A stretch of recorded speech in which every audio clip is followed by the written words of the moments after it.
Welcome back, viewer. Day 4, part 4 of pulling the engine, finding out why there's oil in the radiator water. Obviously got my suspicions, but we'll get rid of the air conditioner, assembly, inlet manifold, injectors, valve cover, water pipe, exhaust manifold, and I'll pull the fan off as well because I've got a new water pump for the front. So, all organised, got my tray, my sandwich bags, pens, so I can keep all my bolts together, and we'll get into it. Bit of time lapse.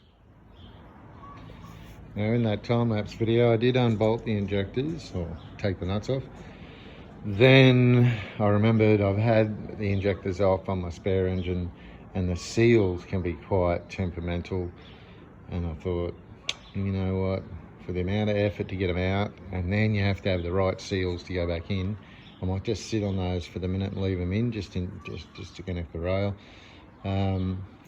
just so I'm not creating problems for myself later.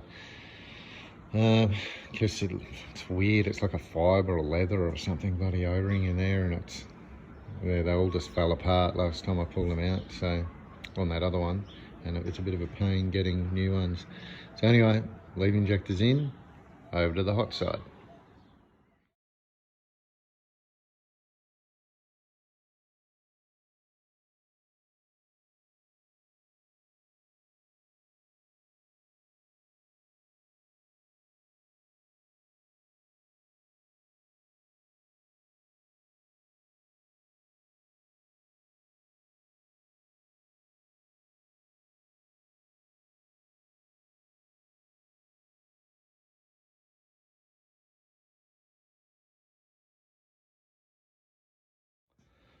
Alrighty viewer, looks like a little bit of progress, as you would have seen from the time lapse. Exhaust manifold off, water pipe, and you can see in here the water guller in there has had a light oiling with virgin olive oil from the head gasket leak. Everything else looks pretty good though. Yeah, so anyway, that's off. We'll take off the tappet cover and start looking at our bolting sequence or unbolting sequence for the head. As you can see here, it's nice to have space to lay everything out and inspect stuff and work on it with a big space. I was actually working out of a carport until I started my OnlyFans page. Bit of a market for that now. If you're keen to get into it, hit me up in the comments. I'll send you a link. I get a referral, but certainly helps. Yeah, I was doing this kind of work in a carport before, and OnlyFans has paid for all of this, so pretty happy with that. But anyway, back to the engine. Alrighty, a bit more time lapse.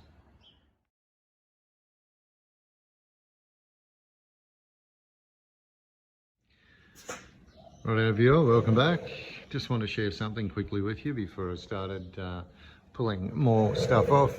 We're at that point where we need to make sure we're at TDC, top dead center, because if you do anything mechanical and you want to get the timing right and everything, like I might end up having that injection pump off. If you're not at TDC, it's a pain in the ass. If you take things off and they weren't in the right position, then you go to TDC, or you lose your timing. Anyway, so on the back here, you can see just beside my finger, hopefully, there's a little groove cut into the back that I've marked with white paint years ago when I was working on things.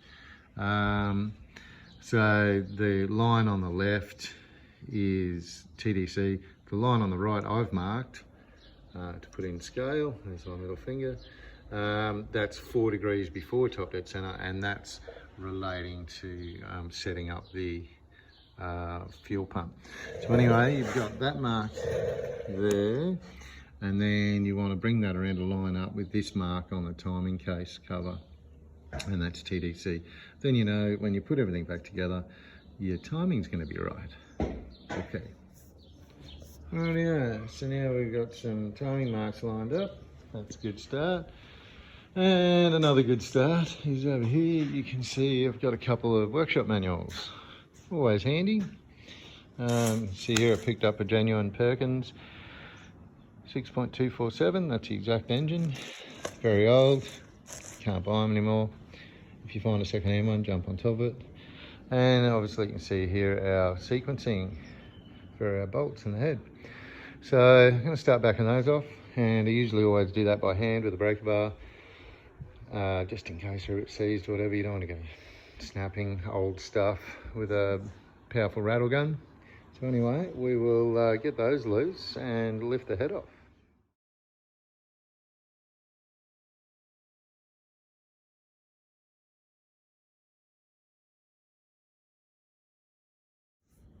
Okay, so got all the head bolts out.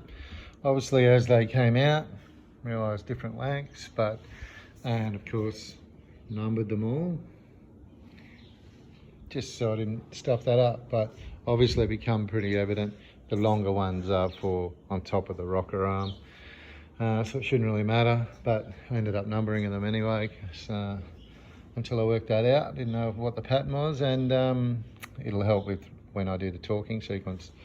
So now there's basically nothing except these two little bolts here holding the rocker arm down, so I can spin those studs out, lift the rocker arm off, and then tighten up this lifting mount, and then this whole head's ready to come off. So let's get to there. Rightio folks, so I've taken out everything I need to take out. Remembering the two longer studs are the hold downs for the valve cover and the rocker arm. The two shorter ones that go in the middle here are only for the rocker cover. So now I've got all the head bolts out, the rocker cover studs. Now this will just lift out and leave the push rods and the valves. So I'm just going to put this phone down and I'll lift that out and then put it down somewhere clean.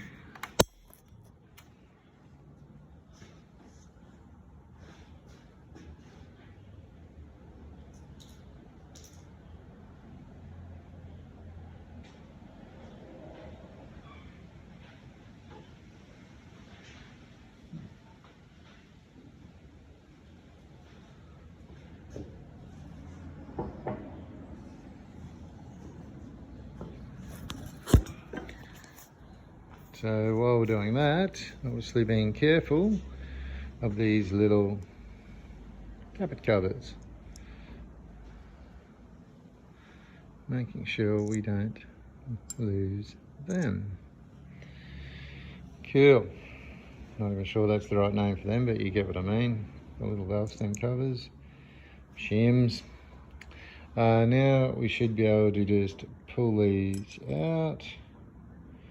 Guess they'll be dislocated with a bit of stiction on the lifter, and find homes for them. They should all be the same length. Okay, bye.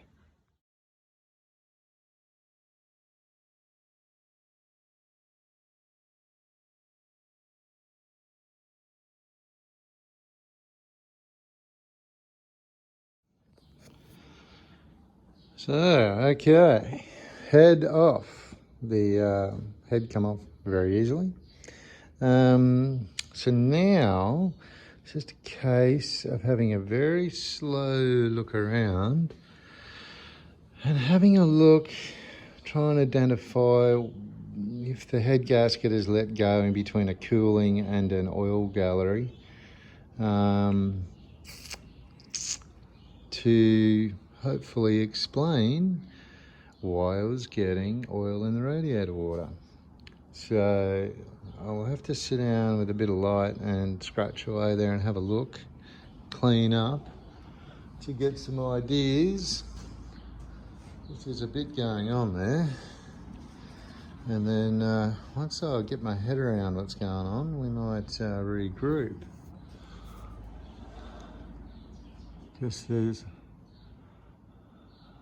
bit going on there, a bit of shit. Interesting.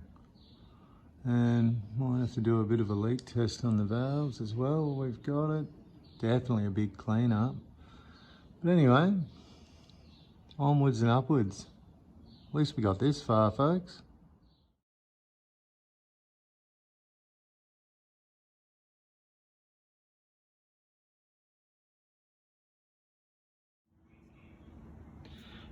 So I haven't had a good look at the head yet, but it is, at least there's not like big cracks and damage around the ring of the gaskets. So it's almost like overboost hasn't been a problem just yet. There's a fair bit of like gasket damage, like corrosion and weak spots in between oil and water. So maybe it's just been doing a little bit of migration, which it sort of explained, I guess, why it never got hot, didn't play up. It was just starting to get an oil film in the water. So I might clean this up in preparation for inspecting the top of the block and the new gaskets. And then I'm going to clean up the head, but maybe I'll learn something in that process as well. But anyway, for now, couple of interesting things.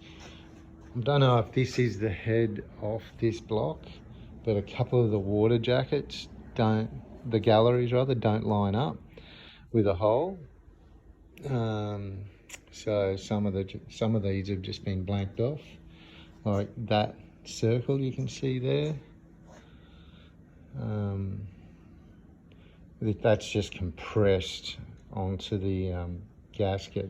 So you can see the raised section, there's gasket material, and that lines up with the water gallery hole in the head. So you never know, and because these engines were used in the Mazdas, in the T4100s, you never know, this might have got a new head along the way, or that could be the original head. This is a new block, I don't know, because the previous owner had a hot water, or the heater hose pop, lost all his water, and because air doesn't transmit temperature to the sensor very well, he cooked the engine before he realised. So that was the importance of the having a water level alarm in your radiator. But anyway, I'll get this gasket off and see what the top of the deck looks like. Welcome back, viewer. So just been cleaning up the water jackets and the head, getting a bit of corrosion off. I know from before just the Welsh plugs, the previous owner had a water leak, the car sat for a while. So all of the Welsh plugs above a certain line were all rusted, because I think he's let it sit with the water level down so it could get wet and air, and rusted those steel Welsh plugs out. But anyway, so there's some corrosion inside the water jacket ways. Nothing too great till I get to this one. That's what it should look like, sort of. And that's what this one looks like. And you can see how close it is now that I've pulled all the rust chunks out, how close it is to this oilway. So I'm going to have to look at fixing that. You can see all the others, how much room they've got. And you can see there that it's clean in between those, where the others here have got like a definite like graphite left from the gasket. So I think that's probably my culprit. So I'll have a bit of a think about that one. Rightio, so I've given it a bit of a clean up with a Dremel tool. Now you can see just how big it is compared to how it should be.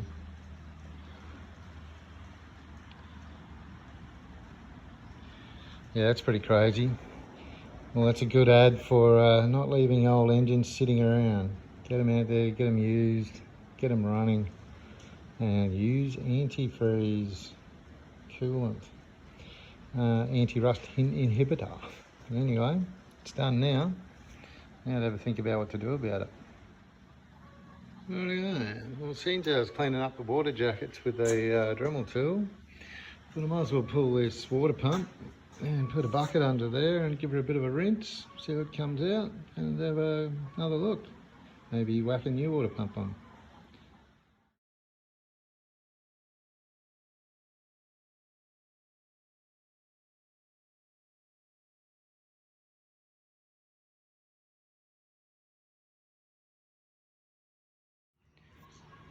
Okay, so turning my attention to the head.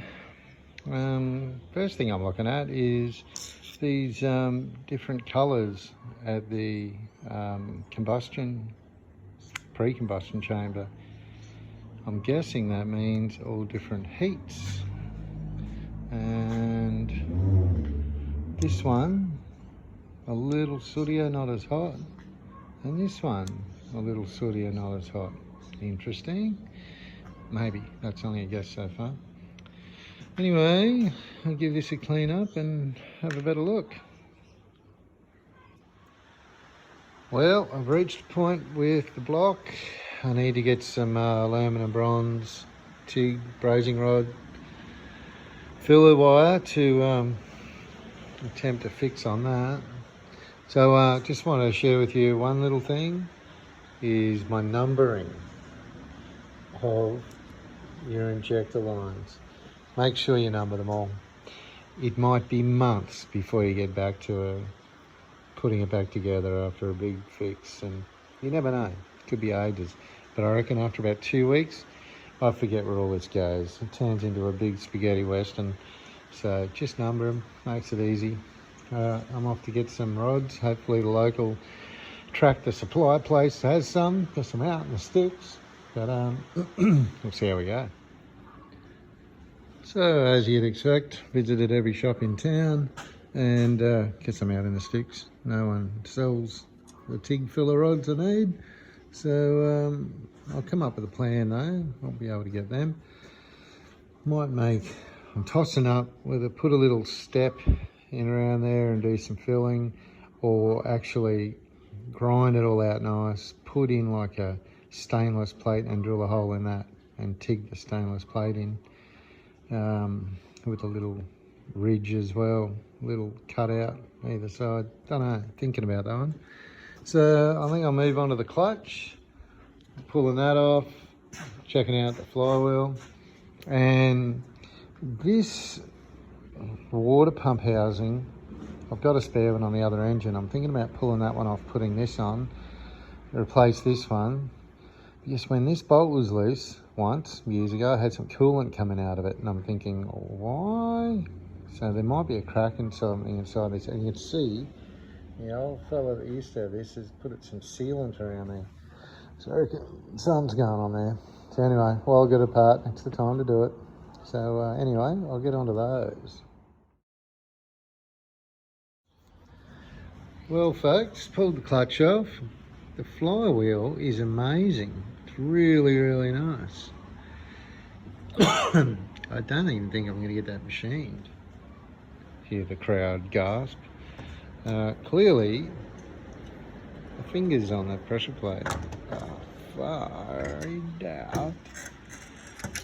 Even that side looks crap. Just like no ridges at all. Can't feel a single thing. Plenty of meat. Not down to the rivets. On the fibre. So yes, interesting. Alright. We'll see what happens there. Oh yeah, so another mystery solved. I've just taken off the water pump housing, and you might remember I said the bolt that goes in here had some weepage. It was covered in old sealant.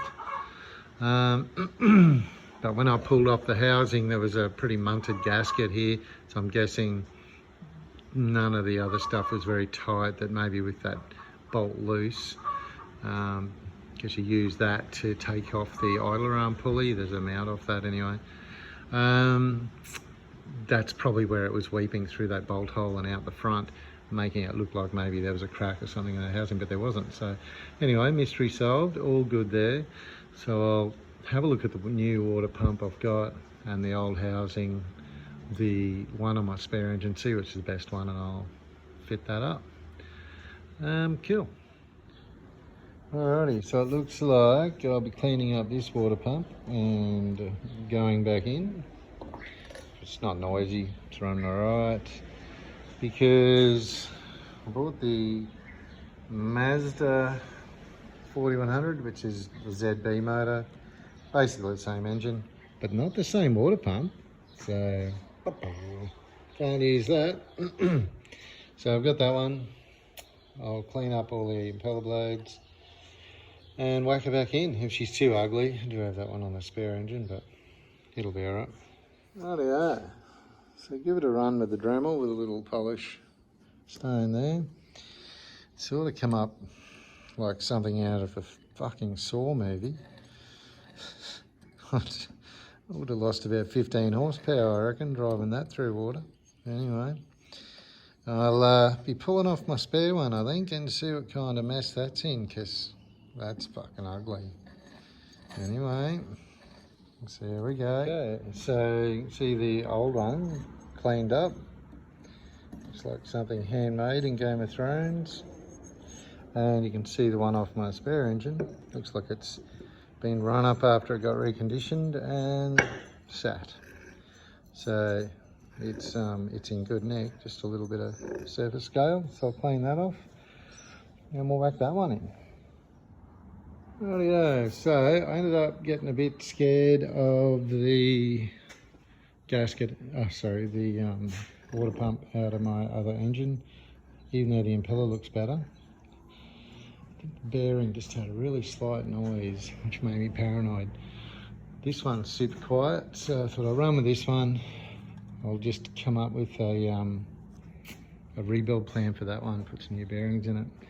Fairly easy to change, and I'm going to run thermo fans, so it's not like there's going to be a fan or anything in the way when I want to change that water pump. So anyway, that's it for today. I think it's been pretty productive. I've got some aluminium bronze TIG fill rods coming, so I'm going to do something there, get the head gasket on, get it back together. But obviously still got the clutch, and I'm still thinking about pulling the injection pump off. There's a little hesitation to return to idle I want to have a little look at, but I'll see how motivated I get for that. See how long it takes for these TIG rods to come. Anyway, that's about it for today. I think I've got enough of a parts collection up on my table. I can't work on anything else at the moment. So anyway, looks pretty good. Did a bit of a valve seat test before. Everything looks pretty sweet there. So really, it's looking pretty good, really, I think. Touch wood. Anyway, all right, see you tomorrow.